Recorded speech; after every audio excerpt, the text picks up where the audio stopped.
Di lorong waktu yang berkelok-kelok, di antara debur ombak inovasi dan hembusan angin perubahan, hiduplah sebuah keluarga yang menjadi saksi bisu, sekaligus aktor utama, dalam revolusi komputasi. Ini adalah kisah Arka, seorang anak laki-laki yang tumbuh besar bersama evolusi mesin-mesin cerdas, dari kotak-kotak kaku yang berbicara dalam kode, hingga layar sentuh yang merangkul dunia. Bagian 1.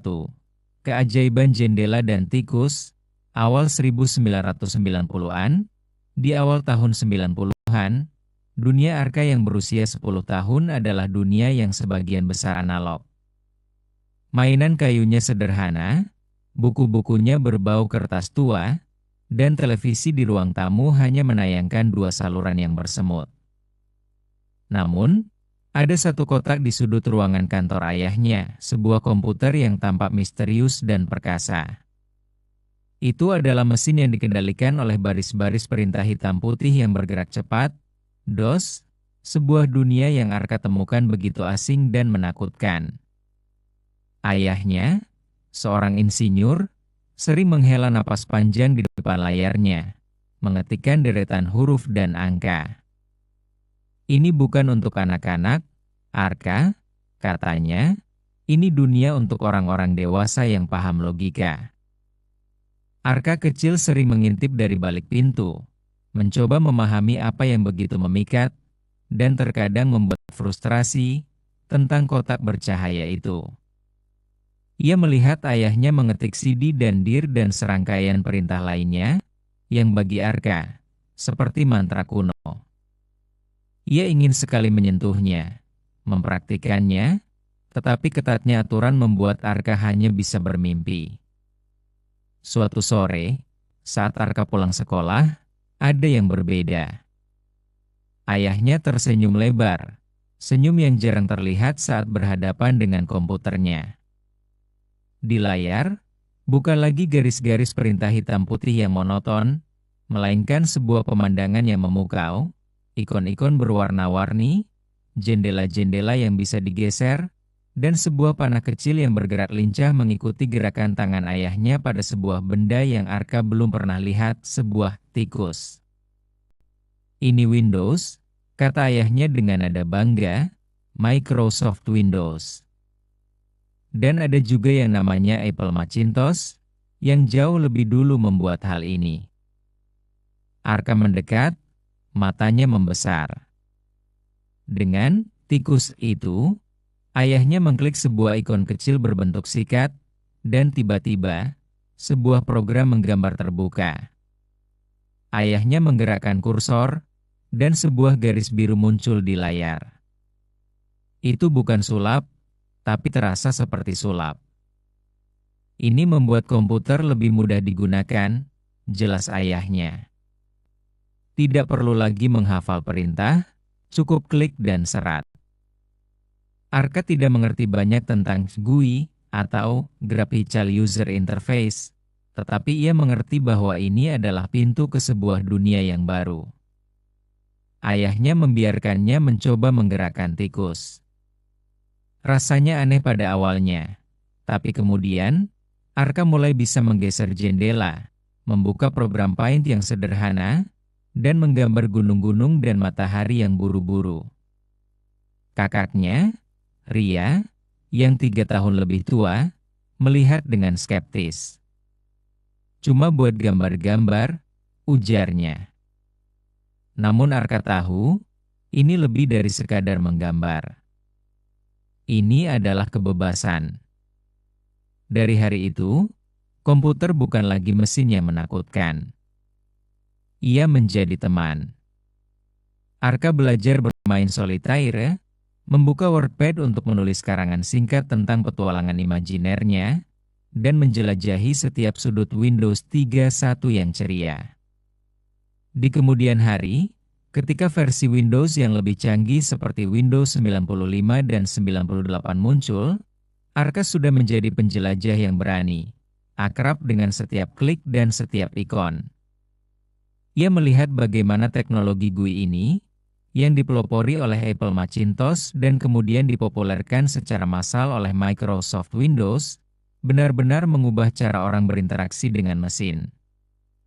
Komputer yang awalnya alat eksklusif para insinyur, kini telah menjadi bagian dari rumah tangga, alat bagi siswa, seniman, dan siapa saja yang berani menggerakkan sebuah tikus. Bagian 2, Jaringan dunia yang meluas, akhir 1990-an awal 2000-an, tahun-tahun berlalu, dan Arka tumbuh menjadi seorang remaja yang haus akan informasi. Komputer dengan GUI-nya bukan lagi hal baru, melainkan sudah menjadi kebutuhan. Di sekolah, laboratorium komputer dipenuhi dengan PC yang menjalankan Windows, dan Arka sudah mahir mengoperasikan Microsoft Office untuk tugas-tugas sekolahnya.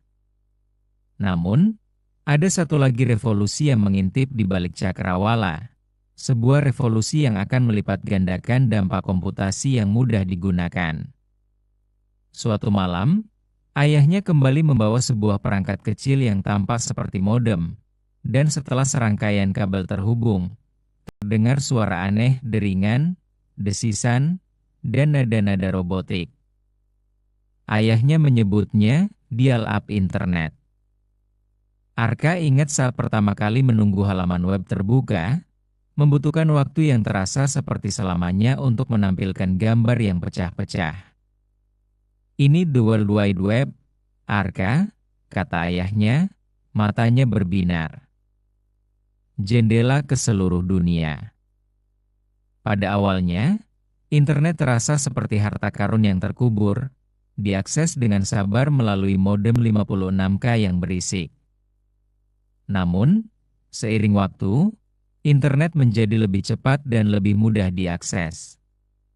Arka menghabiskan berjam-jam menjelajahi ensiklopedia online, mencari informasi untuk tugas sekolah, berpartisipasi dalam forum diskusi hobi, dan bahkan membuat halaman web sederhana pertamanya dengan HTML dasar. Komputer, yang sebelumnya hanya alat untuk memproses data dan bermain game, kini menjadi portal menuju pengetahuan tanpa batas, koneksi dengan orang-orang di seluruh dunia, dan wadah untuk ekspresi diri. Ria, kakaknya, yang dulu skeptis, kini menggunakan komputer untuk mencari resep masakan dan menghubungi teman-teman lamanya melalui email. Ibu Arka yang tadinya sama sekali tidak tertarik, mulai belajar menggunakan komputer untuk berbelanja online dan mencari informasi kesehatan. GUI pada Windows dan Mac telah memudahkan mereka semua. Tidak ada lagi hambatan teknis yang berarti. Cukup klik ikon browser, dan dunia ada di ujung jari. Arka menyadari bahwa kemudahan penggunaan yang dibawa oleh GUI adalah fondasi bagi ledakan internet. Tanpa antarmuka yang intuitif, internet mungkin hanya akan tetap menjadi domain para teknokrat. Tetapi dengan GUI, jutaan orang bisa menjelajah, menciptakan, dan berinteraksi. Komputer sekarang bukan hanya di meja di kantor ayah, tetapi juga di setiap perpustakaan, di warnet-warnet yang ramai, dan perlahan-lahan di setiap rumah. Bagian 3, dunia di genggaman dan awan yang melindungi, abad ke-21, ketika Arka memasuki usia dewasa di awal abad ke-21, dunia komputasi kembali bertransformasi secara radikal. Ia ingat saat pertama kali melihat sebuah smartphone. Ukurannya kecil, layarnya sentuh, dan tidak ada lagi keyboard fisik yang jelas. "Ini bukan telepon biasa," kata temannya, "ini komputer mini di saku." Arka, yang sudah terbiasa dengan laptop dan desktop yang semakin canggih, awalnya skeptis. Bisakah sebuah perangkat sekecil ini benar-benar melakukan apa yang dilakukan komputer? Namun, keraguannya segera sirna.